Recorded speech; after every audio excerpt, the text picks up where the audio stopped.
We are recording. We are. Hello, everybody. This is Jon with Dre. Yeah. And this is Voices in the Dark, and we're trying something new today, taking our inspiration from a great podcast called Digital Communion. One of the hosts that we know, Nick Gregoriades. And there's a really nice setup that they have. Two buddies, they ask each other in turn. One person asks the question one week, one person asks one the other week. They flip it around so both answer at some point. But they're quite deep questions that maybe we don't usually make time for in our day-to-day lives. And it's quite a revealing and interesting thing to get into. And we wanted to try it out. But they keep things pretty short, so under 20 minutes, that's what we're going to do. And just try and have a discussion of some big questions that are worth reflecting on. Yeah. Dre doesn't know what the question is. Yeah, this is exciting. So here it comes. What is your greatest fear? Oh, that's quite easy. Death. Really? That simple? Yeah, ending. Not the dying part in itself, just not existing anymore. Okay. Ever since I was a little kid, the moment I realized that at some point me would no longer be, it just preoccupied a lot of my time. Why? Because I like being, I like existing, and I want to be here when the universe ends. You know, when the last atom splits away out of entropy into just pure energy. I want to still be there and be like, okay, well, I've seen all of it now. And, you know, that sounds pretty egotistical. Are you fine with that? I'm perfectly fine with that. I'm not saying it should be all about me. I'm just saying that I want to be there. I don't want to not be. This is amazing, and I want to be part of it, and I want to continue being part of it. And it bothers me that I won't be. And do you think that you've managed to sort of accept that fact?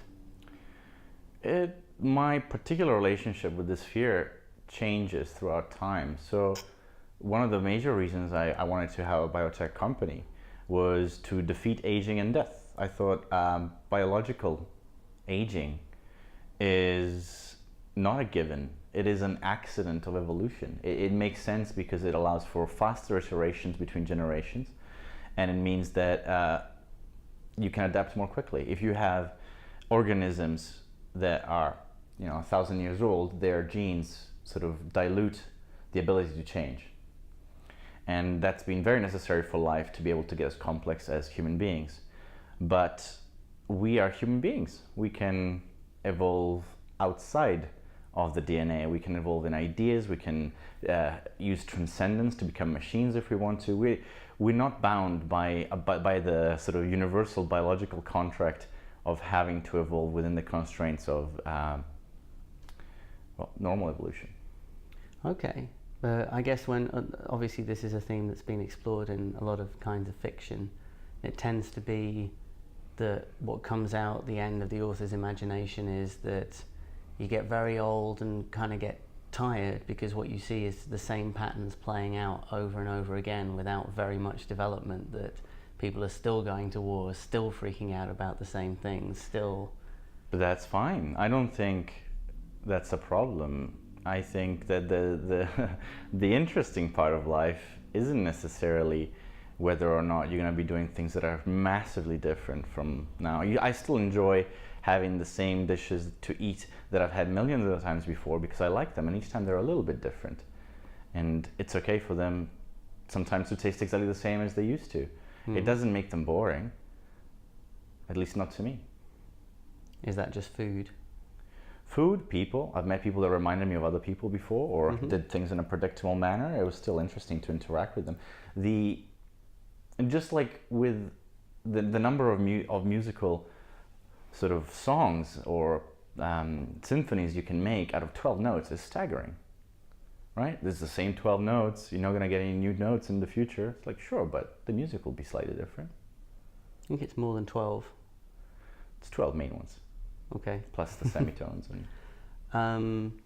Okay. I I didn't think it would be such an easy question for you to answer. It is, and lately it's been thrust back in the forefront of my mind as I am challenged by my, according to my own standards, lack of progress in my goals. Mm-hmm. I'm worried that I'll end before I did the things that I found most important. Okay, I guess that's a very relatable fear for a lot of people. Although I suppose people tend, it seems to me, they reach a certain age and they start hiding from themselves the fact that they had those goals. They just sort of put them aside and go, oh, it was just the foolishness of youth that I thought that I could change the world or do this or do that, and they just put it aside. And then even worse, tell the next generation, you know, that that's how it is, you know, or then you have to get to grips with real life, son, and you realize that dreams are just dreams and blah blah blah. Yeah, I know that stuff. We know it's not true for some people, you know. I mean, if if Napoleon had followed that advice, you know, he wouldn't have gotten as far as he did. Some can argue that that's not a particularly good example, but I think it is. It's someone that wanted something very, very large, impossible even, and specific. Mm-hmm. And I argue that he got it. Just because he couldn't keep it doesn't mean he didn't get it. But aren't you, by saying that you don't want to die, basically talking about keeping something rather than getting something? Oh. Keeping what, though?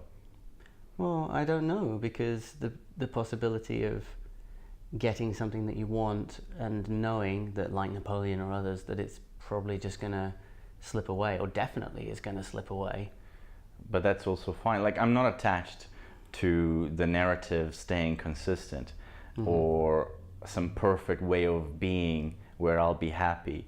I'm okay for things to change for eternity, to go from being king of the universe to being a slave to, like, I want to experience everything that there is, and there's so many cool things that I want to be able to see or do. I want to be there. In fact, I want to be the first human to leave the solar system. I'd like for my personal journey to eventually take me to the point where I can do Elon Musk-esque things, mm-hmm. and be the man whose company creates interstellar travel, and I want to be the first person that leaves this solar system. But for now, podcasting. For now, podcasting. And I know that some of these things are going to require more time than a normal human lifespan allows. So one of my dreams as a kid was to terraform Mars. Well, first of all, I wanted to have my own planet, so I wouldn't have to put up with the current situation on this planet. But that's kind of egotistical and megalomaniac. But as a scientist, I wanted to be able to, you know, create basically the largest natural park in the world, mm-hmm. and maybe even put in things that have been extinct, and just see how they fare without humans, and just observe, learn, and explore. I guess so. A lot of what you're saying is it interests, my reaction to it interests me, that I don't really resonate with any of that, which is, you know, is interesting given that we have obviously a lot of interests, ideas, and values in common. I don't want any of that at all. But I wonder why it sort of I find it a little disturbing even, and I wonder why that is. I think that might be some sort of part of me going, it's not okay to have such big ambitions because it's not going to happen, because it's egotistical, because these are little programs that have been embedded in my head, and I think have a lot to do with depression and whatever other things. It's the little gatekeepers going, no, you can't want that. Right. No, you can't do that. One of the aspects that really bothers me is that I know that these things are, in and of themselves, possible. Mm-hmm.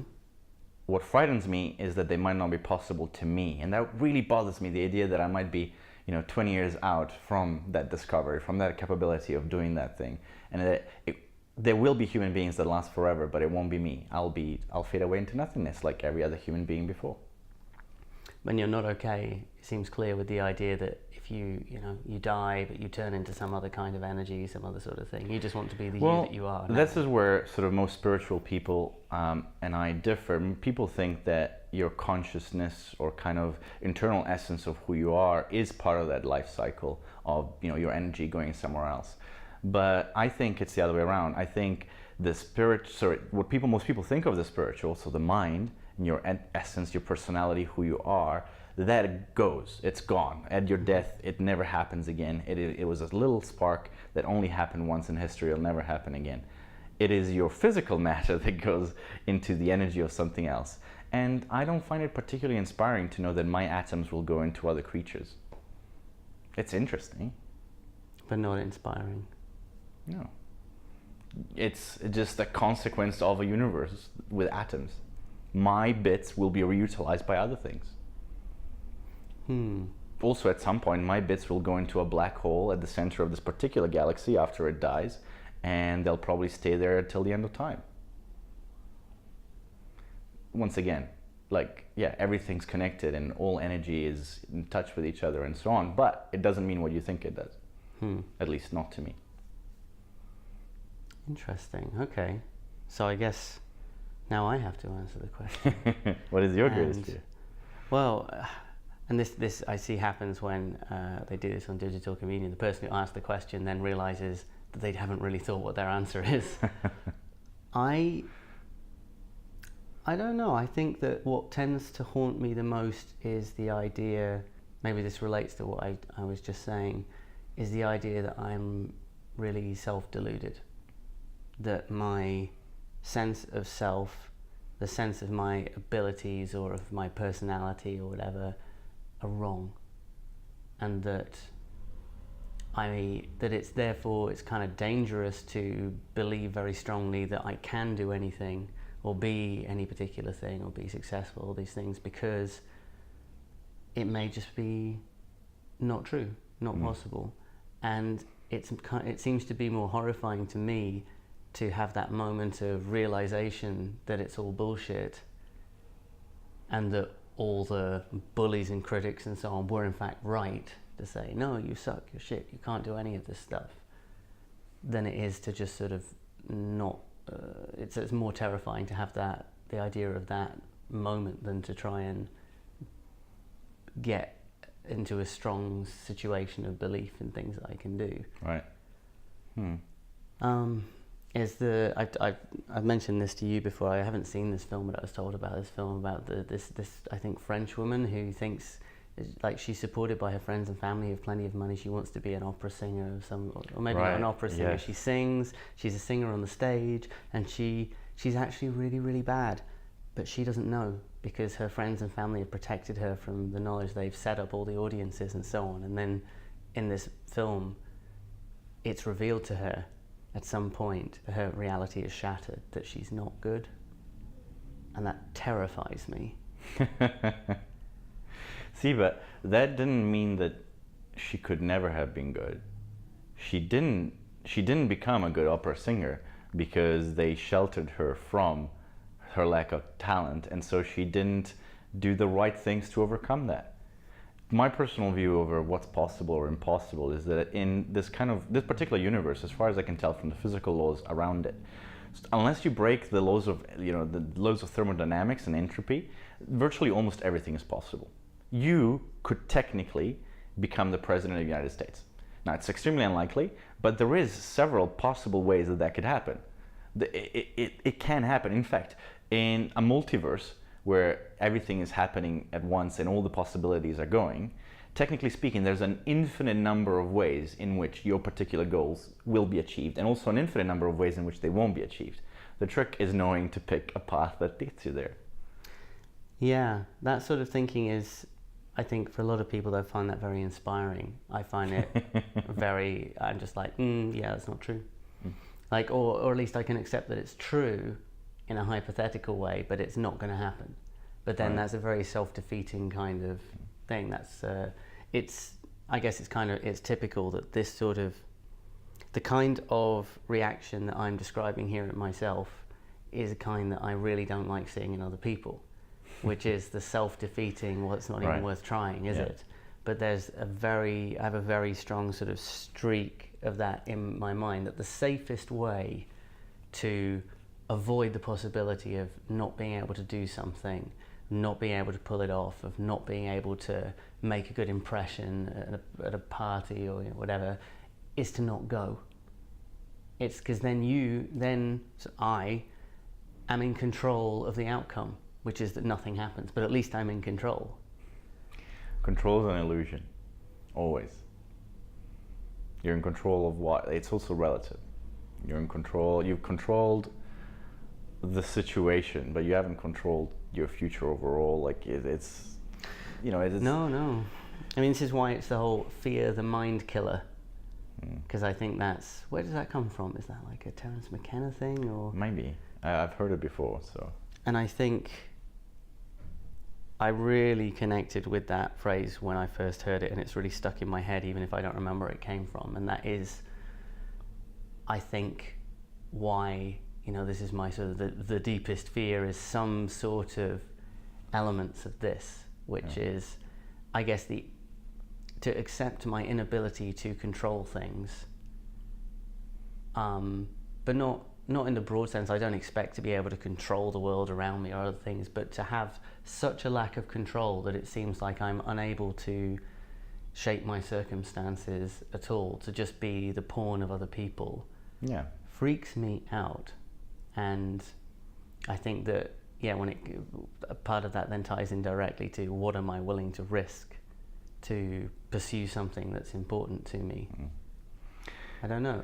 I think the point where I am willing to risk anything to get to a particular goal is if I really think this is what I'm going to do and fuck the consequences, and this is where the sort of depressive, self-destructive streak becomes kind of weaponized, where I'm like, and I don't care if I die.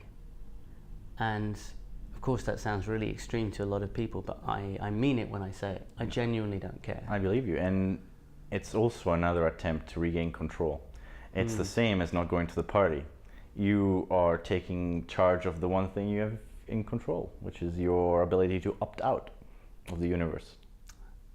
That seems like it puts us at complete opposites. You want to completely opt in and remain, and I'm like, at any point I'm getting my code.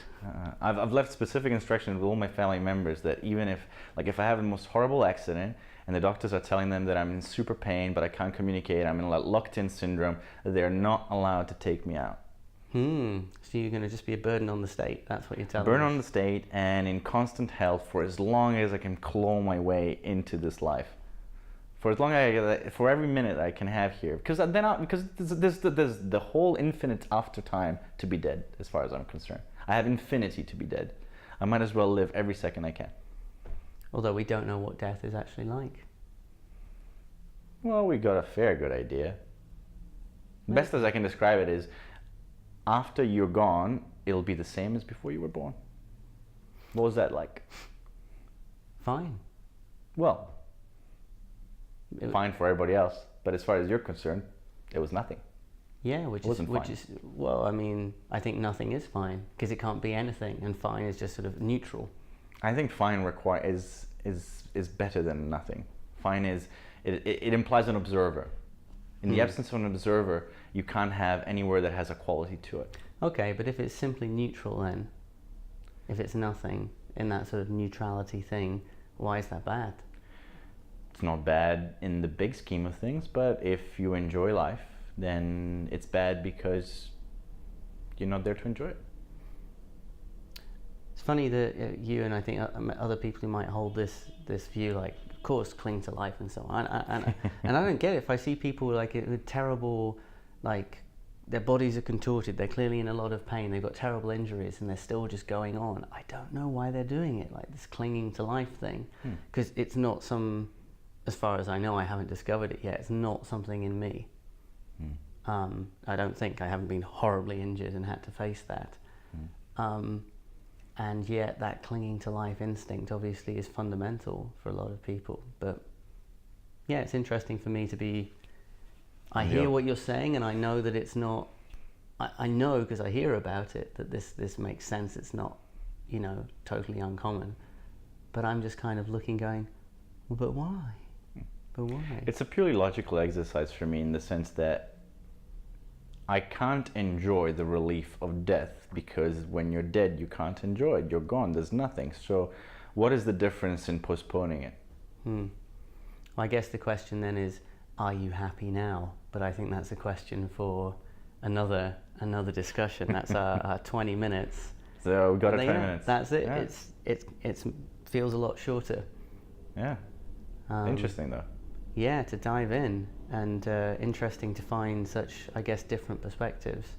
If any of that resonated with you, our listeners, we'd love for you to pitch in and tell us what you think. Are you more on my perspective, Dre's perspective? Do you think? Do you want to live forever, or do you want to die like of old age? Do you want to die young because you don't want to age? Like, where do you say? If you had a terrible accident, would you want the machine to be turned off, or would you rather be there as long as possible? That's quite an interesting one, I think. Yeah, I'd like to hear some responses to this one. So until the next time, get over to voicesinthedark.world, and you can find all the info about our different podcast shows there. Subscribe on iTunes and you'll get all of them. Check out the YouTube channel and you'll see the video for this one. There'll be more videos upcoming for future shows. And if you could give us a positive review, 5-star review please, on iTunes, that really helps with what we're trying to do, visibility, get more people in. And if you want to support us in other ways, click the Support Us tab on the website and you can see various ways to do that. Yeah, please do. Okay, we'll see you next time.